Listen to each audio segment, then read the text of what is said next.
ఇప్పటికైనా మెజారిటీతో municipal chairperson గా ఎన్నికైనందుకు ఆదిలాబాద్ పట్టణ ప్రజలతో పాటు మా కాంగ్రెస్ పార్టీ నాయకులు కంది శ్రీనివాసరెడ్డి గారు, అదేవిధంగా డిసిసి అధ్యక్షులు గారు మరియు పార్టీ పెద్దలందరూ మరియు మా జోగు రామన్న గారు టీఆర్ఎస్ పార్టీ అధ్యక్షులు మరియు నజీర్ గారు మరియు ఇండిపెండెంట్ కౌన్సిలర్లందరికీ పేరు పేరున ధన్యవాదాలు తెలియజేస్తున్నాం. అదేవిధంగా ఏదైతే నిన్న జోగు రవి గారు గాని పాయి శంకర్ గారు గాని ఏదైతే జోగు రామన్న గారి మీద విమర్శలు చేయడం జరిగింది. ఎందుకంటే మరి అందరికీ ఆదిలాబాద్ అందరికీ తెలుసు మరి పాయల్ శంకర్ గారు ఎటువంటి మనిషి. ఎందుకంటే ఏదైతే మొన్న నేను గెలిచిన వెంటనే మా ఇంట్లో ఒక వ్రతం ఉండే, మహాలక్ష్మి వ్రతం. ఒక రిలేటివ్ గా జోగురావు గారు మా ఇంటికి వచ్చినప్పుడు నేను అప్పటికి ఎలాంటి నిర్ణయాలు తీసుకోలేదు. నేను ఒక జనరల్ క్యాండిడేట్ గా ఉన్నప్పుడు మా కాలనీ వాసులు మరియు మా మునూరు కాపు సోదరులతోటి ఇంట్లో సమావేశం పెట్టుకున్నప్పుడు ఆయన రావడం జరిగింది. అప్పటికి నాకు చైర్మన్ గా అభ్యర్థిగా నాకు ఎవరైనా ప్రకటించలేదు, నా దగ్గరికి ఎవరికి రాలేదు. కానీ అప్పుడు నేను మరి ఏదైతే మరి మీకు మెజారిటీ ఉన్నదో ఏమైనా ఉంటే చూద్దామని మా బావగారు అయినటువంటి జోగురావు గారికి తెలిపడం జరిగింది. మరి అప్పుడు పాయల్ శంకర్ గారికి నాకు మాట్లాడించడం జరిగింది.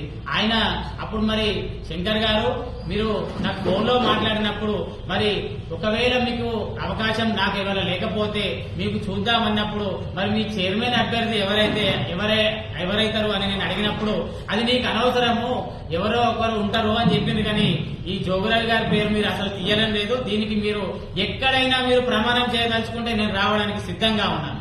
అదే విధంగా గౌరవ మా కుల సోదరులతో పాటు మా కాలనీ వాసులు దాని తర్వాత మనకు మరి అన్యాయం జరిగింది. ఒకవేళ మన కాలనీకి చైర్మన్ పదవి ఇస్తేనే ఒకవేళ మనం ఏ పార్టీకైనా మద్దతు ఇస్తాము, లేకపోతే ఏ పార్టీకి మనం మద్దతు ఇచ్చే ప్రసక్తే లేదని తెలపడంతో అప్పుడే వచ్చిన మా కంది శ్రీనివాసరెడ్డి గారు మరి మీ డిమాండ్ ప్రకారము మీ క్యాండిడేట్ కు మీ బండారి సతీష్ గారికి మాకు అన్యాయం జరిగింది కాబట్టి నేను మా అధిష్టానంతో మాట్లాడడం జరిగింది. నేను మీ బండారి సతీష్ ని చైర్మన్ అభ్యర్థిగా నేను ప్రకటిస్తున్నా అని చెప్పి తెలపడం జరిగింది.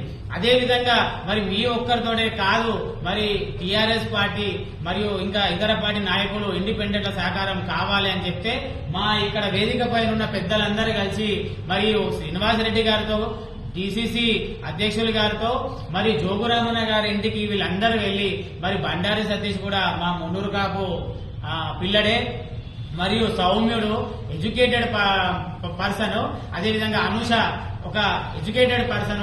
మరి అక్కడనైతే బీజేపీలో మరి అక్కడ ఏ క్యాండిడేట్ ఉన్నాడో మనకు తెలియదు, కానీ ఇక్కడ మీరు మన సతీష్ కు మద్దతు ఇవ్వండి అని మా సోదరులందరూ మా కుల పెద్దలందరూ మా కాలనీ వాసులు పోయి జోగురామన్న గారి దగ్గర పోయి రిక్వెస్ట్ చేస్తే వీళ్ళందరి అభ్యర్థుల మేరకు జోగురామన్న గారు నాకు మద్దతు తెలిపినందుకు నేను ఆయనకు ప్రత్యేక ధన్యవాదాలు తెలియజేస్తున్నాను. కానీ నిన్న మా జోగురావి గారు గాని పాయశంకర్ గాని మరి నా పేరు చెప్పి నాకు మద్దతు ఇస్తారని చెప్పడం జరిగింది.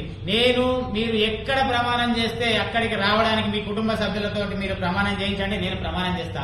మీరు ఒకటే అన్నారు, నీకు అనవసరము, నువ్వు నాకు మద్దతు తెలుపు, కానీ మేము ఎవరిని చైర్మన్ చేస్తామనేది అది మా ఇష్యూ అని చెప్పడం జరిగింది. నేను మాత్రం మీకు ఒకటే చెప్పిన, నేను ఒకవేళ నాకు మా కాంగ్రెస్ పార్టీ వాళ్ళు నాకు చైర్మన్ ఇస్తే ఎందుకంటే నాకు చైర్మన్ పదవి వచ్చినప్పుడు నేను ఎదుటి వాళ్లకు నేను సపోర్ట్ చేసే ప్రసక్తే లేదని చెప్పిన. అదే విధంగా మీరు డబ్బులకు కూడా మీరు మాకు ఆఫర్స్ ఇచ్చిండ్రు. నేను ఒకటే విషయం చెప్పిన, మీరు ₹1,00,00,000 తెచ్చి పెట్టినా కూడా మీకు మద్దతు ఇచ్చే ప్రసక్తే లేదు.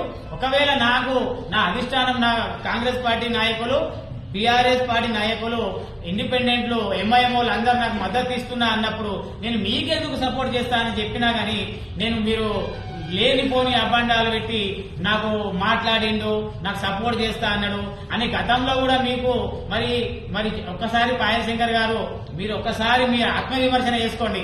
గతంలో కూడా నా వార్డులోకి వచ్చినప్పుడు ఏదో 2 సంవత్సరాల కింద జరిగిన ఇష్యూని మీరు అక్కడ ప్రస్తావించి కుక్కర్ గుర్తు తమ్ముడు నాకు ఫోన్ చేసిండు, నాకు రమ్మన్నాడు, అదన్నాడు ఇదన్నాడు, కానీ నిన్న మొన్న జరిగిందని 2 సంవత్సరాల కింద జరిగిందని మాత్రం చెప్పరు. అంటే ఇప్పటికన్నా మీరు ఒక ఎమ్మెల్యే స్థాయిలో ఉన్నారు, ఒక గౌరవ హోదాలో ఉన్నారు, మరి ఏదన్నా ఉంటే నిజం చెప్పండి.